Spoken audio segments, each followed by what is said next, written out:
Բարև ձեզ, մենք շարունակում ենք Երևանի մամուլի կոմբի վիդեոբլոգերը եւ այսօր մեր զրուցակիցն է պատմաբան Հրանտ Տեր-Աբրահամյանը։ Հրանտ, ուզում եք այսպիսի մի թեմայի մասին խոսել, ինչու Հայաստանում չկա կամ թույլ է արտահայտված, այսպես ասենք, եվրոպամետ բևեռը քաղաքական դաշտում։ Չգիտեմ կհամաձայնեք իմ պնդման հետ, բայց իմ կարծիքով Հայաստանի քաղաքական դաշտում շատ թույլ է ներկայացված, հա, եվրոպամետ կողմնորոշումը, եթե կարելի այդպես ասել, կամ եթե անգամ ներկայացված է, այն ներկայացված է ինչ-որ դիսբալանս գոյություն ունի, հա, դեպի, այսպես ասենք, հա, ռուսամետ կամ, չգիտեմ, մոսկվայամետ կամ հյուսիսամետ կողմնորոշում, հա, ինչ եք կարծում, համաձայն եք այդ տեսակետով։ Գիտեք, նախքան, կարեմ շատ կարճ մեկնաբանեմ այդ տեսակետը, քաղաքական դաշտում գուցե այդքան լայն ներկայացված չի, բայց ես կասեի, որ ԶԼՄ դաշտում բավականին լայն ներկայացված է, եթե ոչ գերակշռող է, եթե գերակշռող չի։ Բայց ես կուզենայի ուրիշ տեղից սկսեի։ Գիտեք, նախքան այդ հարցը ես ընդհանրապես ուզում եմ հասկանամ ինչ ասել է ընդհանրապես եվրոպամետ քաղաքական ուժ կամ չգիտեմ ռուսամետ քաղաքական ուժ, ընդհանրապես դրա իմաստը։ Իմ համար ճիշտն ասած մի քիչ կասկածելի է, որովհետև մանավանդ վերջի տարիներին դա բավականին մոդայիկ է դառել հենց լրատվական դաշտում։ Ես ուզում եմ իմ համար սա ոնց որ յուրահատուկ վերադարձ լինի դեպի ավելի միջնադարյան քաղաքական պատկերացումները։ Այսինքն, երբ որ քաղաքական կողմնորոշումը, ասեմ, գործունեությունը, ասեմ, նույնացվում է արժեքայինի հետ չի տարանջատվում արժեքայինից։ Հա, մենք ունենք ժամանակին, բոլորս էլ հիշում ենք, միջնադարյան թեկուզ մեր հայկական, եթե վերցնենք օրինակները, այսինքն համարվում էր, որ եթե դու քրիստոնյա ես, ուրեմն բոլոր քրիստոնյաները քեզ դաշնակից են։ Եվ հակառակը, բոլոր ասենք ոչ քրիստոնյաները քեզ եւ հակառակորդն եւ փաստորեն նույնացում է տեղում արժեքային դաշտ եւ քաղաքական դաշտ։ Դա վերջերս ես ճշգրտեմ իմ հարցը, այնուամենայնիվ ես նկատի ունեմ,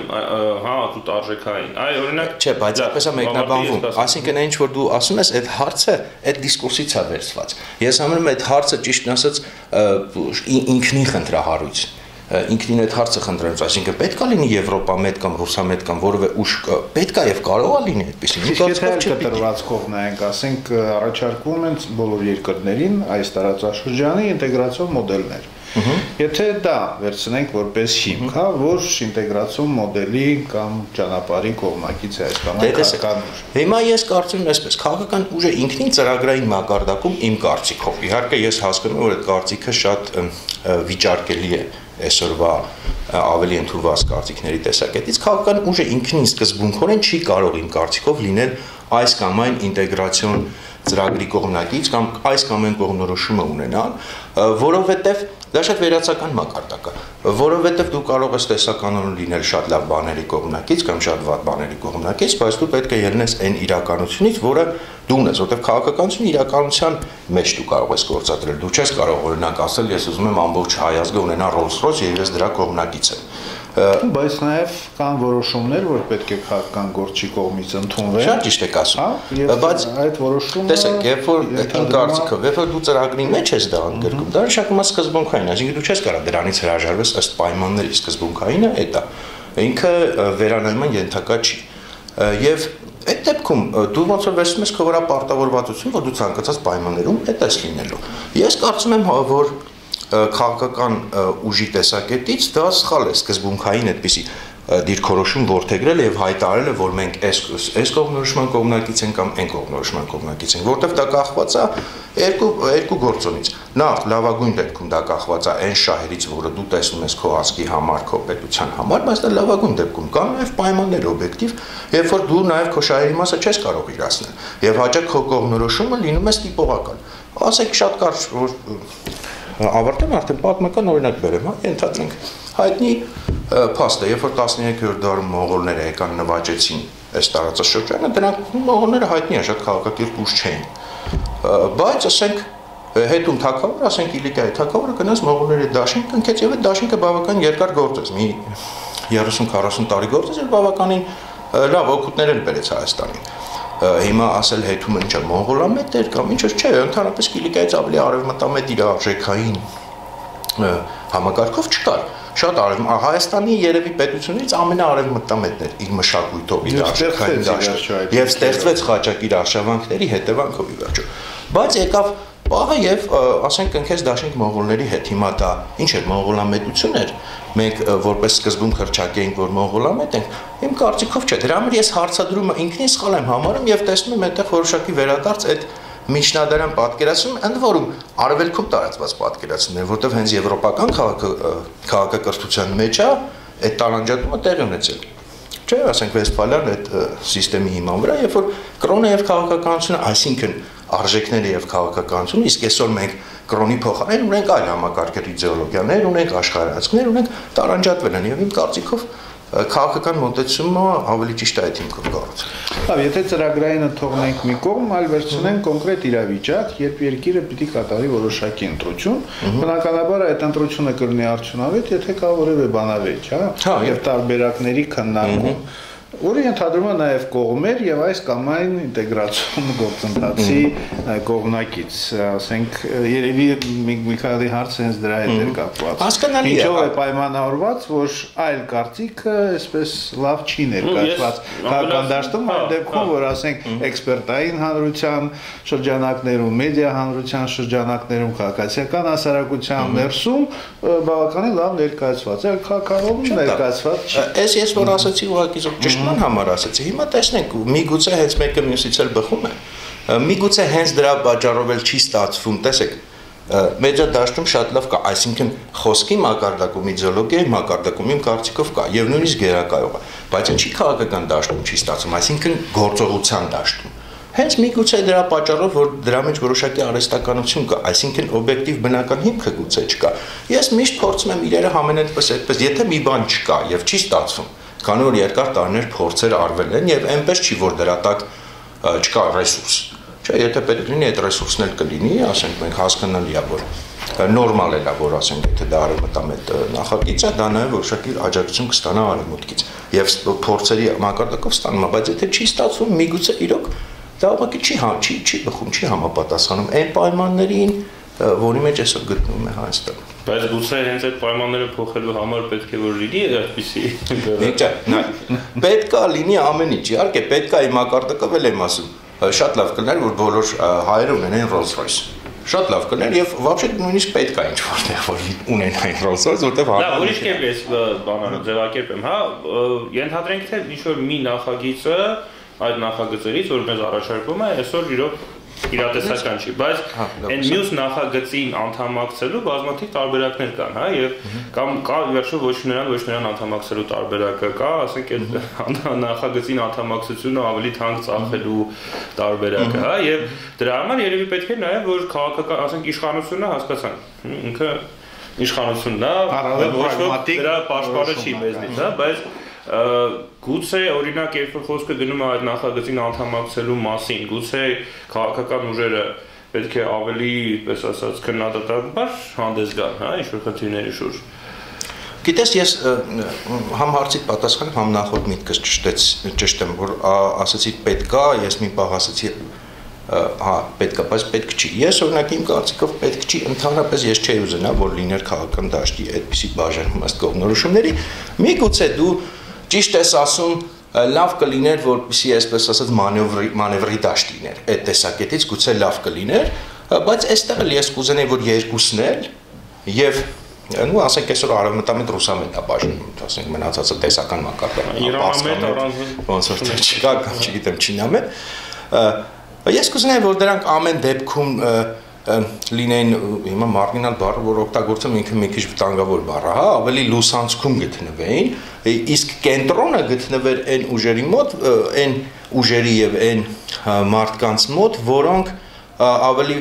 իրապաշտական, ռեալիստական մոտեցումներից են ելնում եւ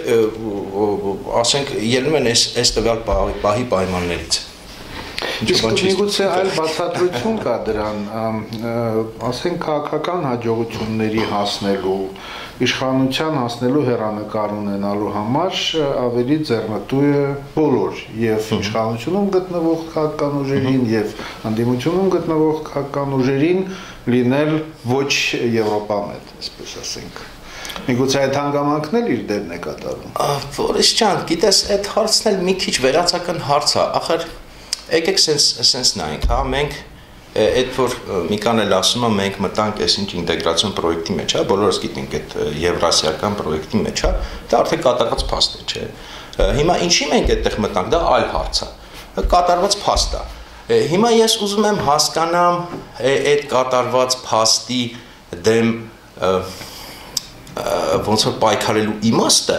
երկրի ներքին խնդիրների տեսակետից իմաստը քաղաքական ուժի համար քաղաքական ուժերն էլ մի կողմ թողեն քաղաքական ուժը ի վերջո գործիք է ընդհանրապես եւ հասարակության ոնց որ տրամադրությունների արտահայտող գոնե իդեալական բանում հա մակարդակում հասարակական պահանջ կա արդյոք լայն հասարակական պահանջ ունենք մենք այդպիսի քաղաքական ուժի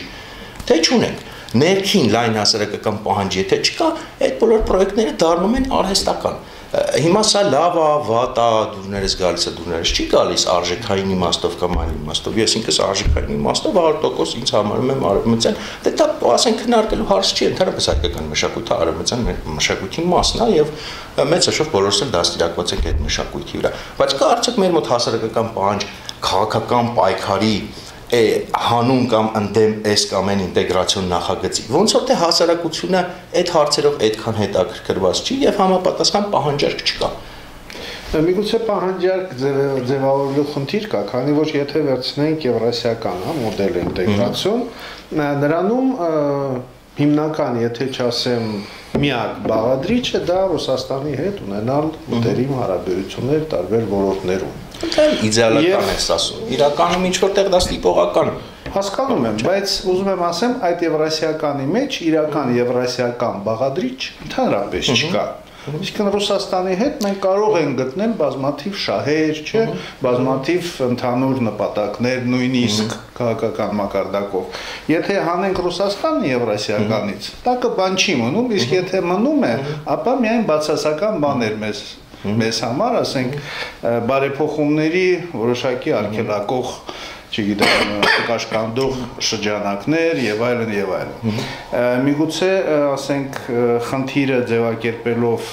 մետության այդ համատեքստում հասկանանք մեզ ինչ է հետաքրում այստեղ եւ եթե դա Ռուսաստանն է եւ Ռուսաստանի հետ մտերիմ հարաբերություններն են, ապա դրա համատեղումը մեր եվրոպացի կամ արևմտյան լինելուն այդքան էլ չի հակասում։ Գիտես, ոչ ջան, գիտեք, ճիշտ եք ասում ինչ որտեղ, բայց տեսեք, տեսականորեն այդ եվրասիականության տակ էլ, դե գիտեք, իդեոլոգիա կա որոշակի, ասենք թեկուզ նույն դուգինի եվրասիականությունը, չնայած սա նույն բանի վրա չի կառուցվում։ Տեսականորեն ամեն ինչ կարաս ամեն ինչի հետ կապես։ Ի վերջո, եթե մենք հեռանկարային է, զուտ մշակութային էլ եթե վերցնենք, կարող է Ռուսաստանը արևմուտքից դուրս է, հո բան չի Ռուսաստանը, արևմտյան մշակույթի նույն մասն է, դա էլ արհեստական ինչ որտեղ դիսկուրս է, մշակութային եթե մանր։ Դա էլ հասկանալը կարևոր է, չի քաղաքական։ Հիմա, բայց այստեղ էլի երևի պետք է ասես նայենք հիմա մենք բոլորս էլ գիտենք այդ եվրասիական ի վերջո ինտեգրացիոն պրոյեկտը դրա մասին շատ երկար տարիներ խոսացվել են դուք ինքն խոսացեք քաղաքական մակարդակով այլ խոսացվել բայց ինչի է դες սուպեր ունեցավ մենք շատ լավ գիտենք որ դա տեղի ունեցավ արևմուտք Ռուսաստան այս վերջին սրման հարաբերությունների սրման կոնտեքստում չէ դա ինչ որտեղ պատասխան էր նաև եվրոպական ինտեգրացիոն նախագծերի որոնց չափից ավելի խորացումը դեպի արևը ոչ թե ստեղծվեց այլ տնտեսական համատեքստից դուրս եկավ ընդլայնվեց այսքան ջանք դրվեց այսքան էներգիա դրվեց եւ ինչ որտեղ պարտադրվեց նաեւ դարձավ արդեն ոնց որ Ռուսաստանի համար պատվի հարց կամ կենաց մահու հարց եւ ինչ որտեղ պարտադրված նաեւ սա դրություն է Եվ Ռուսաստանը հիմա դե ասենք գեոպոլիտիկայի տեսակետից եթե դա դիտում է որպես մարտահրավեր իրան դու չես կարող դա իրան համոզես ճիշտ է սխալ է դա այդ սխալը կա չէ մենք հայերս ոնց որ սիրում ենք բոլորին բացատրել իրանց իրական շահը մյուս սխալները որ ընդհանրապես որևէ դերակատարություն իրանց իրական շահը հիմա տեսեք սա ի վերջո պարտադրված դրություն է Եվ ես չեմ կարծում, որ Հայաստանը իզորու է այդ պարտադրված դրությունը համաշխարհային, ասենք Արևմուտք Ռուսաստան կոնֆլիկտը, եթե Հայաստանի իզորու լիներ լուծել, ես շատ ուրախ կլինեի, որովհետև այդ կոնֆլիկտը բնականաբար մեզ շատ է խանգարում, այդ կոնֆլիկտից մենք տուժում ենք, եւ այդ կոնֆլիկտի պատճառով է, որ մենք նաեւ պարտադրված իրավիճակներում ենք հայտնվում, այն դեպքում, որ մենք անկախության մեր 20 տարիների ընթացքում, հա, ինչքան տարի անցավ, մինչեւ 13 թվին չէ՞ մտնանք այդ ԵՏՄ հայտարարեցին 13-ին։ Հա, այսինքն մենք գրեթե 20 տարուց ավել փաստորեն կարողացանք խուսափել այդ ստիպողական պարտադրողական դիրքից եւ պահպանել հավասարակշռություն ինչ որտեղ եւ արևմուտքի հետ հարաբերություններ զարգացնել եւ այդ թվում ինտեգրացիոն ծրագրեր, այդ թվում եւ ՆԱՏՕ-ի հետ եւ Ռուսաստանի հետ այդ հավասարակշիռ դիրքը մենք պահեցինք, որը նաեւ մեր աշխարհագրական դիրքից է բխում այս պահին գոնե։ Ես չգիտեմ այսօր ինչքանով, եթե մենք նույնիսկ հայտարարենք, որ ենթարենք քաղաքական ուժը հայտնում, ասում է իմ հեռանկարը Հայաստանի ինտեգրումն է Եվրոպային, շատ նորմալ է, շատ լավ է, բայց արդյոք նա ռեալիստական է ոչ միայն Հայաստանի տեսակետից, այլ քանի տարի անց է Եվրոպան պատրաստ ընդհանրապես գալ այս տարածաշրջանը ռեալ ինտեգրել եւ բացի այդ ռեալ անվտանգությամբ ապահովել Հայաստանը։ Չէ՞ որ այդ անվտանգության խնդիրն էլի վերջո կա։ Դրա համար ես կարծում եմ մեր ամեն դեպքում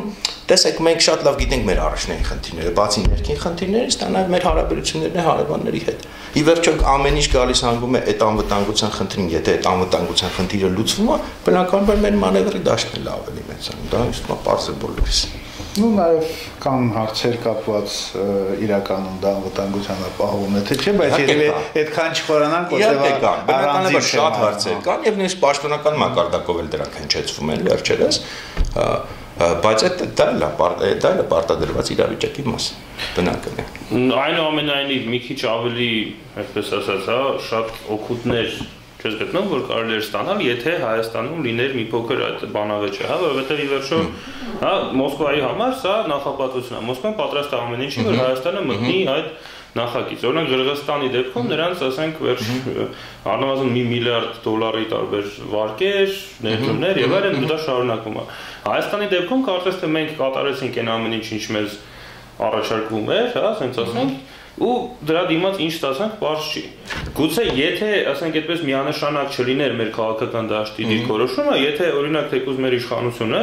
թեկուզ իր, հա, նեղ շահերից ելնելով գնար ասեր, գիտեք, Վլադիմիր Վլադիմիրիչ, մեզ մոտ լուրջ ընդդիմություն կա, մարդիկ չեն ուզում, քաղաքական ուժեր կա, որ չեն ուզում, եկեք դուք մեզ 2 միլիարդ վարկ տվեք, որ մենք իրենց բերանը փակենք։ Այդ իրավիճակը ես բանավեճի առումով երևի թե կհամաձայնեմ, տեսականորեն էլի ճիշտ բան ենք ասում, բայց նախ չեղավ արդեն, այսինքն էլի եթեով ենք խոսում։ Երկրորդը որոշ մակարդակով ամեն դեպքում էլի ես ասում եմ, ասեմ լրատվական դաշտում լավ է ներկայացված է այդ տեսակետը եւ այդ թվում ռուսերենով թարգմանված ներկայացված է եւ ես կարծում եմ դա իհարկե ռուսներին նաեւ ասում է եւ բացի այդ նու բլեֆի մակարդակով էլ կարծում եմ իշխանությունը ինչ որ առումով երևի ներկայացնում։ Դե տվյալ դեպքում իշխանության կողմից է ես կարծում եմ դա առում։ Հիմա դա վատ է թե լավ է չգիտեմ, ամեն դեպքում քանի որ մենք էլի մենք անդադ խոսում ենք ինչպես կլներ, որ լավ կլներ, ես անդադ ուզում եմ բերեմ օբյեկտիվ հիմքի, էլ եմ ասում, հասարակության մեջ նախ եւ առաջ պետք է լինի պանջը, որտեղ քաղաքական ուժերը չեն կարող լինել արհեստացին նախագծել, եթե նրանք տվյալ հասարակության շահերն են ներկայացնում, այլ ոչ թե օտար երկրների շահերը ներկայացնում։ Եվ եթե հասարակության մեջ այդ եվրոպական ուղղության կողմնակիցները մոտավորապես որ տոկոսն են կազմում։ Որ ասել դա պետք է ինչ-որ հետազոտություն արվի, բայց մոտավորապես էս փոքր երկրում են ապրում, այստեղ մի հատ ծուղակ կա։ Մենք կարող ենք ասել, որ ընդհանրապես շատ քիչ տոկոս են կազմում, հա, որովհետև եթե հիմա գնաս մարդկանց փողոցում հարցնես, ասես կարող ասենք մի 10% հավաքվի։ Բայց ես կարծում եմ այստեղ ծուղակ կա, որովհետև սոցիոլոգիական այդպիսի ուղիղ հետազոտությունները իրանք մեկնաբանելու խնդիր են, շատ պրիմիտիվ է գնալ ուղղակի sense տոկոս հաշվել։ Պետք է ավելի խորքային վերլուծել։ Ես կարծում եմ իր խորքային ձգտումներով, գուցե չգիտակցված նույնիսկ ձգտումներով, բայց իր խորքային ձգտումներով հայ հասարակությունը եվրոպամետ է այն իմաստով, որ ինքը ուզում է այդ արժեքներով ապրի, ուզում է ունենալ արդարության, օրինականության, ժողովրդավարության, սահմանադրության վրա հիմնված երկիր, իսկ այդ բոլորը եվրոպական բաներ են եւ բացի այդ ելեմ կրկնում մեր ամբողջ մշակութային ավանդույթն է դա ի վերջո ինչի մասին է խոսքը ես կարծում եմ նախ մեր հասարակությունը լավ ժողովուրդ բառը մի քիչ բան բառը միֆականացված բառը մեր հասարակությունը ակտուալ չի համարում կոնկրետ այս պահին այդ ոնց որ գեոպոլիտիկ ընտրության խնդիրը ինքը ուզում է իր երկրի ներսում այո կառուցի այն հասարակությունը ունենա, այն պետությունը ունենա, որը հիմնված է այդ արժեքների վրա, բայց կոնկրետ գեոպոլիտիկ պայքարի մեջ մտնելու նա իր մեջ կարծում եմ պարզապես ոչ կարողություն է տեսնում, ոչ էլ դե ի վերջո եթե այդքան լրատվամիջոցներ դա փորձում են հասարակությանը հասցնել եւ հասարակությունը դա չի ընդունում դա էլ պետք է ընդունել որպես կատարված փաստ։ Նորի մենք ասում ենք հասարակություն ինքդ էլ ասացիր որ 10% անհետեւս միգուցե գտնենք հիմա կարող է բայց երևի կլինեն 10% որոնք կուզենային հեռանկարը տեսնել եւ որևէ մեկի կողմից լսել։ Հայաստանի պայմաններում այսօրվա քաղաքական դաշտում 10% էլեկտորատ ունենալը դա գտած բան է։ Ինչու ոչ մեկ չի ուզում այդ ռեսուրսը բարձրացնել։ Էլի մենք տեսեք ոնց ենք պատկերացնում։ Հիմա քաղաքական ուժը ընդհանրապես օդից եկող բան չի, չէ՞։ Մենք ոնց որ անդադ խոսանք քաղաքական ուժերը առանձին են, հասարակությունը առանձին են, ոնց որ նրանք ինչ որ երկնքում ապրող մեզ մոտ իրոք պես է։ Բայց իրականում ինչ են շփում քաղաքական ուժ գոնե տեսության մեջ չէ որ վերցնում ենք հասարակության անդամների ինքնակազմակերպում։ Եթե տեսության մեջ Հայաստանում դա ասենք շատ բարակ շերտ է, որը ընտրել է քաղաքականության պրոֆեսիոնալ քիչ թե շատ ձևով զբաղվելու։ Կարծեմ ամեն դեպքում գիտեք ինչ եթե մենք բացառենք զուտ իշխանական ուժը որտեղ ասենք կարիերայի խնդիր կա։ Այն մյուս ուժերը եթե մենք վերցնենք այդ որը այդ շերտը իշխանական ոչ իշխանական հա բանակի բայց ամեն ամբողջ համակարգը ինտերնետից ներքև ներառում է հա կարիերային այդտեղ ասենք դա մտածել որ մարդիկ գնում են այդ ոչ իշխանական բառը շատ սխալ բառ անդիմադիր ուժերի մեջ դա ասենք դա տերմին չկա անդիմադիր ուժերի մեջ կարիերա անելու համար դա ասենք բանը մի քիչ ռեալիստական չի պատկերացնել բայց ելի մենք պետք է նաև գանք քաղաքական ուժերին չեն թույլ հասնում դա էլ չէ շատ բաց քաղաքական ուժը ռեսուրսի խնդիր քաղաքական ուժը ձևավորվում է մրցակցային քաղաքական համակարգում եթե չկա մրցակցային քաղաքական համակարգ եթե քաղաքական ուժը չի կարող իշխանության հասնել սահմանադրական օրինական ճանապարհով որը որ ձևակերպված է ինչի մասին է խոսքը եւ ռեսուրսներն էլ իր հերթին որտեղ Հայաստանում ըստ էության ռեսուրսը գրեթե կենտրոնացված է եթե ասենք Եվ մնացածն կամ մնացածն դրսից է արդեն գալիս։ Եվ այդ դեպքում էլ ձեր ասած Եվրոպա մեծ ուժը, ես չգիտեմ, եթե դուք ասում եք ավելի լավ է մեկ օլիգարխ ունենալ մեջքի հետևում, քան 10% բնակչություն, որ տեսեք, հիմա այդ 10% բնակչություն, ենթադրենք մենք ենք այդ 10% բնակչություն։ Հիմա մենք ուզում ենք ստեղծել մեր քաղաքական ուժը, ինչ ենք մենք անում։ Մենք պետք է կազմակերպենք, դա նշանակում է մենք պետք է ռեսուրսը ճարենք, պետք է կազմակերպություն ստեղծենք, պետք է մտնենք քաղաքական պայքարի մեջ։ Այդ ամեն ինչը խնդրահարույց է, չէ՞։ Եվ դրանից էլ բխում է նույնպես օբյեկտիվ պատճառը, որ չի ձևավորվում այդ ուժը, որտեղ հասարակական պահանջարկը թեկուզ այդ 10%-ի մակարդակով ինքնակազմակերպման մեծ խնդիրներ ունի։ Բացի այդ մասնավոր արդեն ես ուղղակի չեմ ուզում շատ մանրանանք, ունենք բազմաթիվ ուժեր ունենք, որոնք համարում են իրենց արևմտամետ, բայց դեռ էլ միավորման երևի ամբիցիաների խնդիր կա, չգիտեմ չեմ ուզում դա արդեն մեկնաբանել, բայց կարծում եմ դա արդեն ավելի մանր մակարդակում դա դեռ խա։ Մի խոսքով կարծում հանգեցինք նրան, որ խնդիրը մեր քաղաքական համակարգի մեջ է, որը մեր մասած այնքան էլ առողջ չի, եւ դրա համար այդ պայմաններում բանավեճ չի ծավալում, որը չի կարող ինքնակազմակերպել։ Ես կարծում եմ, որ չէ, խնդիրը ամեն դեպքում իմ կարծիքով օբյեկտիվ իրականության մեջ է, իմ կարծիքով խնդիրը ինքնին ամեն դեպքում արհեստական է, արհեստացին է եւ նորմալ է, որ չկա, լավ է, որ չկա։ Ես չեմ զոր Հայաստանում լինեն ուժեր, որոնք սկզբունքորեն լինեն այս կամ այն կողմնորոշում ունեցող։